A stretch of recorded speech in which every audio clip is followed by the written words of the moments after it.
Nous sommes la moyenne des personnes que nous fréquentons. Avec Génération Do It Yourself, je vous propose de rencontrer ensemble des entrepreneurs, sportifs ou artistes qui vont littéralement faire exploser notre moyenne.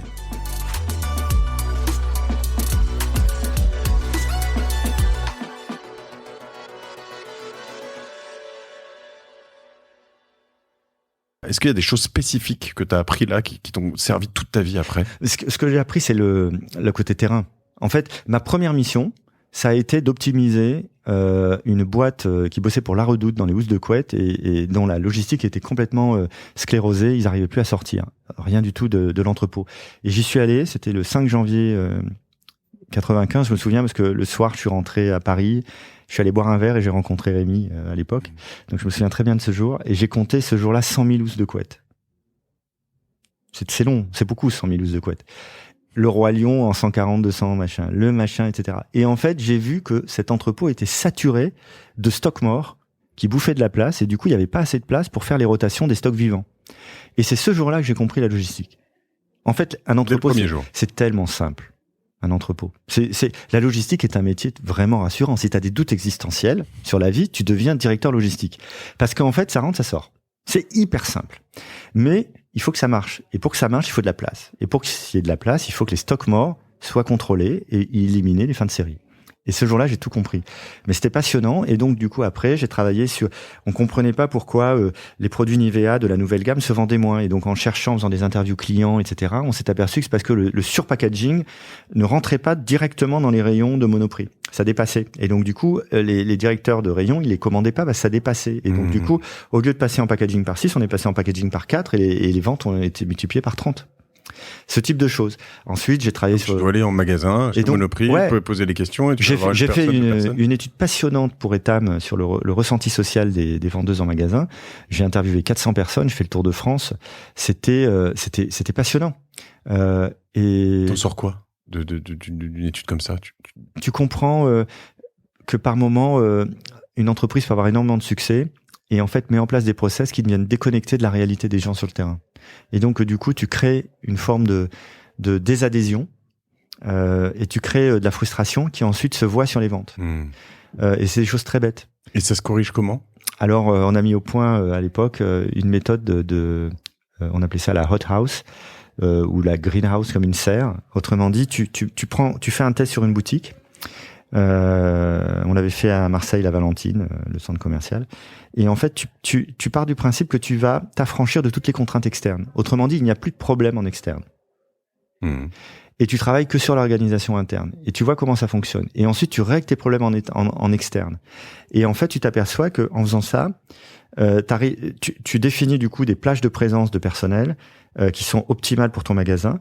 Et puis ensuite, tu comprends que quand tu livres tes colis à 10h30 alors que ton magasin ouvre, en fait, c'est trop tard parce que du coup, la personne défait les colis au lieu d'être à la vente. Et donc, du coup, tu décales tes horaires, tu anticipes tes horaires de livraison de colis. Ensuite, tu livres des colis et tu t'aperçois qu'il faut les livrer différemment pour qu'ils soient pré-colisés presque par rayon, ce qui évite les déplacements à l'intérieur de la boutique, etc., etc. Et en fait, tu pars de ta cellule mère de ton magasin et puis ensuite tu commences à régler tous les process extérieurs pour les optimiser et tu remontes dans ton organisation et ensuite tu vois comment en centrale tu gères pour mettre en place cette organisation. Donc tu pars vraiment du client et tu remontes et c'était passionnant parce que après on l'a fait plein de fois.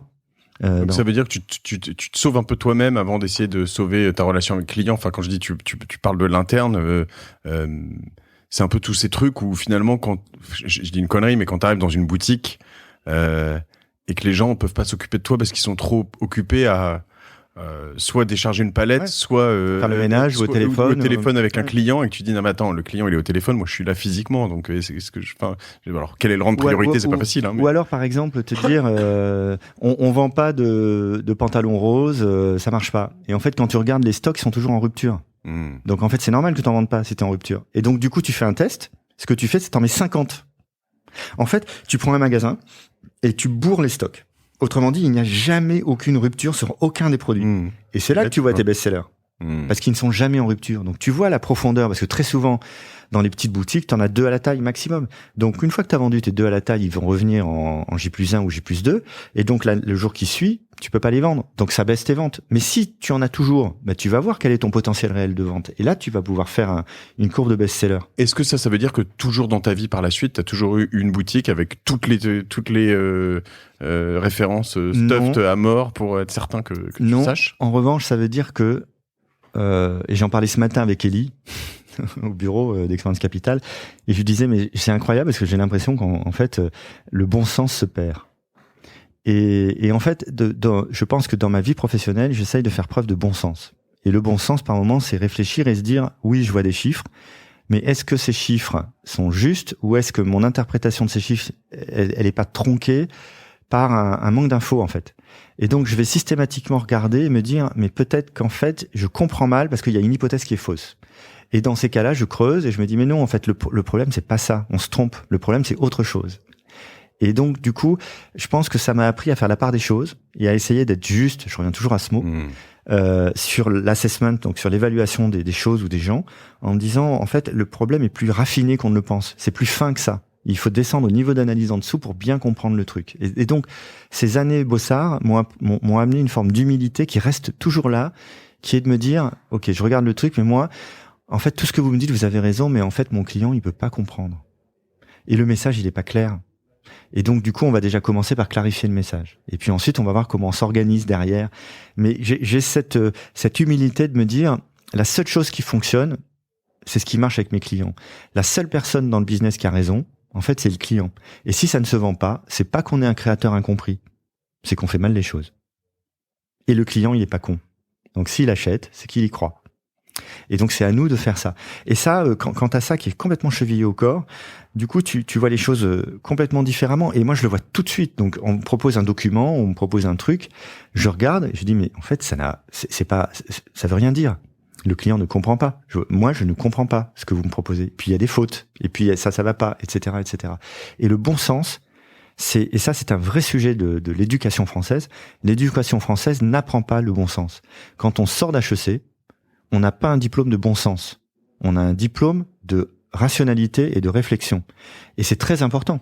L'HEC est une excellente école, mais c'est pas parce qu'on a fait HEC qu'on a le bon sens. Et bien souvent, c'est les autodidactes qui ont le bon sens. Donc, moi, je fais très attention à mêler les profils.